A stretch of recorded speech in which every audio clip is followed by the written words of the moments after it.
Alléluia. Alléluia. Pour ton serviteur, que ton visage s'illumine, apprends-moi tes commandements. Alléluia. Le Seigneur soit avec vous. Et avec votre esprit. Évangile de Jésus-Christ selon sa Matthieu. Gloire à toi, Seigneur. En ce temps-là, Pierre s'approcha de Jésus pour lui demander: Seigneur, lorsque mon frère commettra des fautes contre moi, combien de fois dois-je lui pardonner? Jusque 7 fois. Jésus lui répondit: Je ne dis pas jusqu'à 7 fois, mais jusqu'à 70 fois 7 fois. Ainsi, le royaume des cieux est comparable à un roi qui voulut régler ses comptes avec ses serviteurs. Il commençait quand on lui amena quelqu'un qui lui devait 10 000 talents, c'est-à-dire 60 millions de pièces d'argent. Comme cet homme n'avait pas de quoi rembourser, la mère ordonna de le vendre avec sa femme, ses enfants et tous ses biens en remboursement de sa dette. Alors, tombant à ses pieds, le serviteur demeuré prosterné disait: Prends patience envers moi, je te rembourserai tout. Saisie de compassion, la mère de ce serviteur le laissa partir en lui remit sa dette. Mais en sortant, ce serviteur trouva un de ses compagnons qui lui devait 100 pièces d'argent. Il se jeta sur lui pour l'étrangler en disant: Rembourse ta dette. Alors, tombant à ses pieds, son compagnon le suppliait: Prends patience envers moi, je te rembourserai. Mais l'autre refusa et le fit jeter en prison, jusqu'à ce qu'il ait remboursé ce qu'il devait. Ses compagnons, voyant cela, furent profondément attristés et allèrent raconter à la mère tout ce qui s'était passé. Alors celui-ci le fit appeler et lui dit: Serviteur mauvais, je t'avais remis toute cette dette parce que tu m'avais supplié. Ne devais-tu pas à ton tour avoir pitié de ton compagnon, comme moi-même j'avais eu pitié de toi? Dans sa colère, son maître le livra au bourreau jusqu'à ce qu'il eût remboursé tout ce qu'il devait. C'est ainsi que mon Père du ciel vous traitera si chacun de vous ne pardonne pas son frère du fond du cœur. Lorsque Jésus eut terminé ce discours, il s'éloigna de la Galilée et se rendit dans les territoires de la Judée au-delà du Jourdain.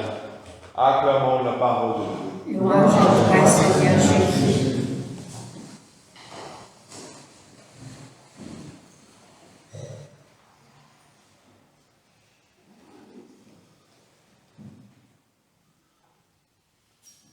Le motif du pardon ne vient pas de la personne à qui on donne le pardon. C'est-à-dire, le motif du pardon n'est pas déterminé selon les dignités et les qualités de l'offensant. Okay. Si c'était le cas, nous ne serons jamais justifiés aux yeux de Dieu. Parce que malheureusement, nous ne méritons pas le pardon. Ça vient de la gratuité, la générosité, l'amour infini du bon Dieu envers nous, notre Seigneur. Donc, le pardon doit être sincère, authentique et entier. Et pour cela, il faut repardonner. Ce n'est pas juste facilement de multiplier les nombres des gens qu'on pardonne. Parfois, c'est la même personne que je dois pardonner pour le reste de ma vie. Et encore, le motif, c'est parce que c'est l'amour. C'est la façon que Dieu agit, que Dieu existe, que Dieu veut qu'on vive en tant qu'enfant de lui, en tant que son enfant. Alors, prenons l'exemple du prophète Ézéchiel. Je ne sais pas si vous avez eu le chance de lire le livre au complet, mais c'est très intéressant. C'est remarquable. Si nous lisons ce texte avec notre mentalité moderne, nous disons que pauvre Ézéchiel, il y a une trouble psychologique. Pourquoi il sort de sa maison en plein jour avec un sac sur l'épaule, et parfois en pleine nuit. Et il a fait un trou dans sa maison pour sortir, au lieu de passer par la porte.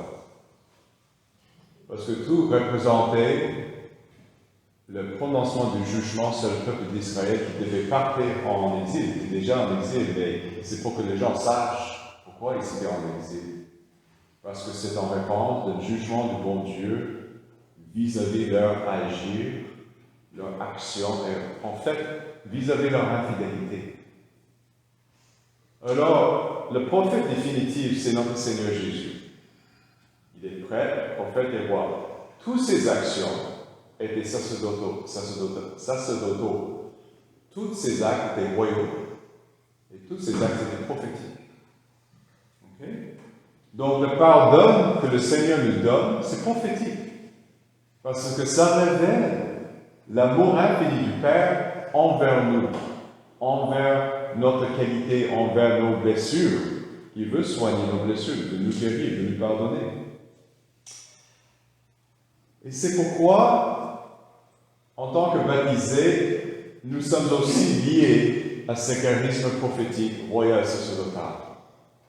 Nous devons faire des actes prophétiques. Mais ce n'est pas de sortir en plein jour avec un sac sur l'épaule, ou sortir en pleine nuit, ou mettre une trou dans la maison. Non, nous devons aussi savoir que quand je pardonne à mon ennemi ou à mon frère, c'est un acte prophétique, un acte sacerdotal, un acte royal.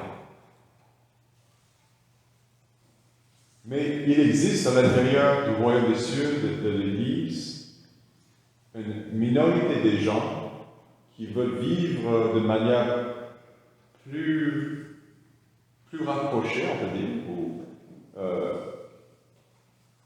plus particulière, ce charisme prophétique. Je parle des consacrés. Des personnes qui choisissent de vivre selon les vœux évangéliques veulent être encore au monde prophétique de notre manière. Ils veulent que toute leur existence témoigne de l'existence du bon Dieu, de sa miséricorde, et que la vie éternelle nous attend tous. Et c'est pourquoi Saint François d'Assise et Saint Clare ont choisi une pauvreté qui a vraiment bouleversé les yeux de leurs compatriotes.